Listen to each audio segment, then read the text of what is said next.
$60,000. Not a wire transfer to a stranger, not a bad investment, not a scam from someone I'd never met. $60,000 to my best friend of 9 years. I remember exactly what my hands did when the first message didn't go through. I set the phone down, picked it up, set it down again. Because my brain refused to accept what my eyes were already reading.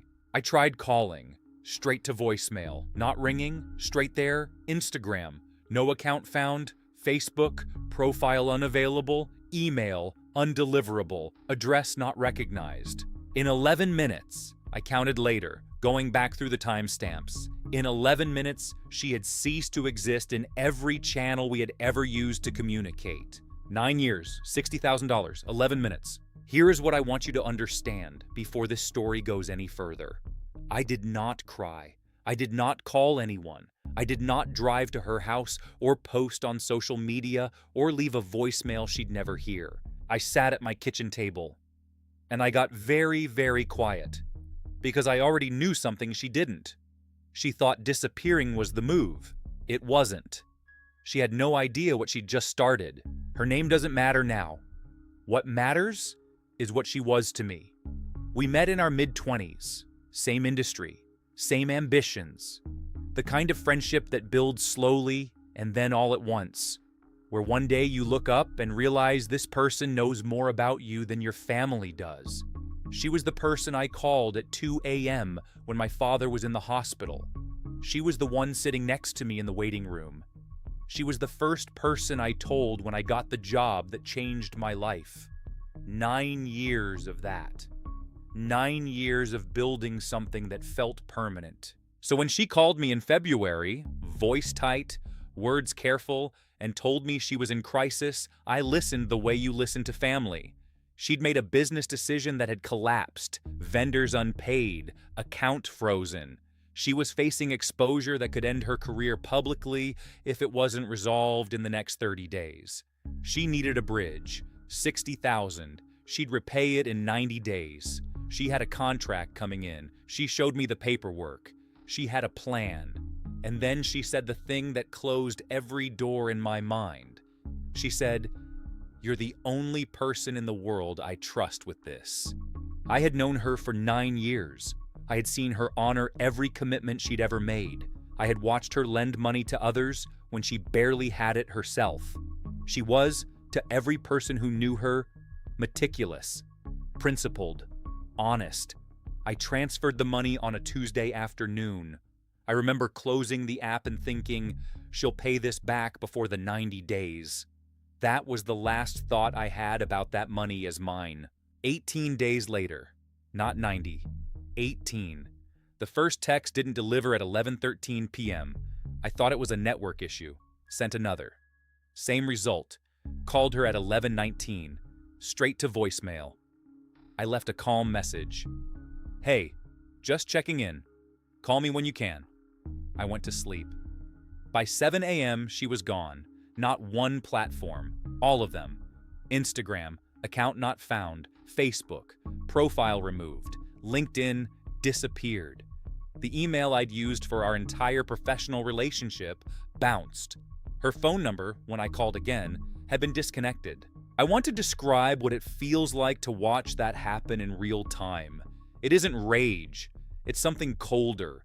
It's watching something you thought was solid reveal itself as hollow, like pressing your hand against a wall and finding no wall there. I checked once more. Every channel, systematically. Gone. And then something shifted. The confusion burned off, and underneath it, clarity. She hadn't disappeared because she was ashamed. She disappeared because she'd planned to. The timing was surgical. 18 days, just long enough to make a scene look spontaneous. The simultaneous blocking across every platform wasn't panic. It was preparation. She had done this before I even knew she was gone. I could have called her family. I could have posted publicly. I could have driven to her house. I did none of those things. Because I already knew. The only way to win this was to disappear first. I went dark. No posts, no calls to mutual contacts, no public statements, To everyone who knew both of us, I had simply gone quiet, and in that silence, I built. Day one, I called a civil litigation attorney, not for comfort, for strategy. She reviewed everything I brought, the transfer records, the screenshots of our conversation where she'd outlined the terms, the contract she'd shown me as collateral.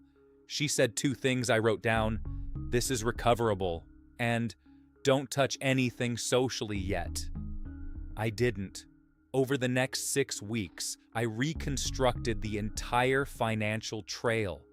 Every communication where money was discussed, every message where she'd confirmed the terms, and she had confirmed them in writing more than once, amounts, timeline. Her own words, 90 days, no question. Admissible. All of it. Then I started listening. Not confronting. Not asking. Listening. Through mutual contacts who had no idea what I knew, I began to hear her version of events.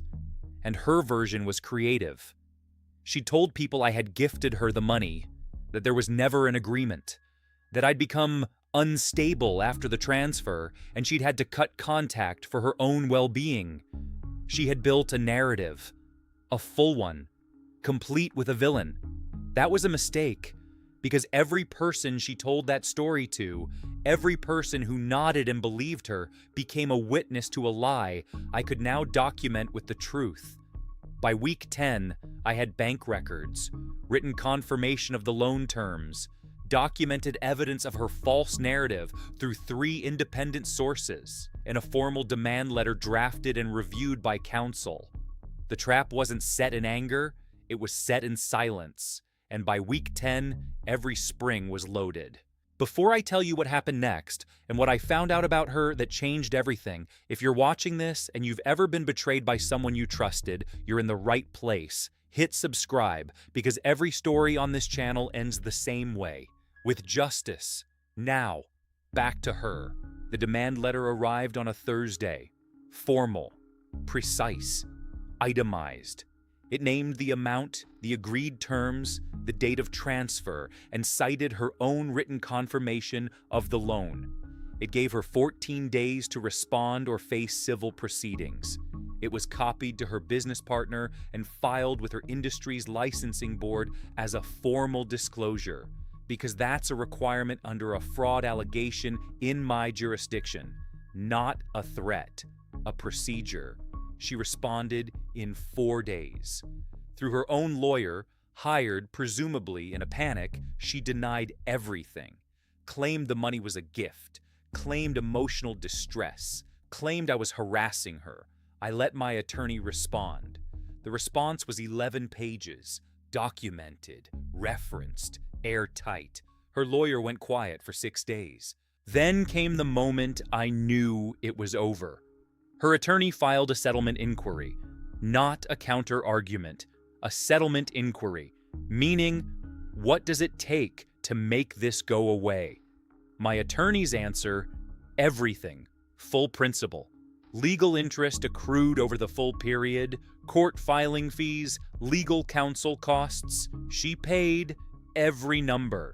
In a single transfer, 43 days after the demand letter landed at her door. She did not call. She did not write. She said nothing. She transferred the number, and she was done. The legal process is public record. That isn't something I engineered. That's how civil proceedings work. Her business partner found the filing. Her licensing board reviewed the disclosure. 3 clients she'd referenced in conversations I'd documented, clients who'd heard her version, were contacted as part of the proceeding. She lost the contract she'd claimed was coming. She lost 2 professional relationships she'd spent years building. The narrative she'd constructed, the one where I was unstable, where the money was a gift, where she was the one protecting herself, collapsed publicly and permanently under the weight of documented fact. I didn't destroy her reputation. She destroyed it. The moment she decided to lie to everyone who asked. She never apologized. Some people can't. The apology would require them to see themselves clearly, and that's a view they'll spend the rest of their lives avoiding. but she paid, in every currency that mattered, and I haven't thought about her since. What I took from this, the only thing worth keeping, is this. Patience is not passivity. Silence is not weakness. The most powerful move available to you when someone betrays your trust is to stop reacting and start building. She counted on my emotion. She was right that I had it. She was wrong about what I'd do with it. $60,000, 9 years, 11 minutes. She thought those numbers were hers. They always belonged to the process. If this story landed, if you've ever had to rebuild after someone you trusted tried to erase you, subscribe. Every story on this channel ends here, at this table, with the numbers corrected. And if you know someone who needs to hear this right now, send it to them.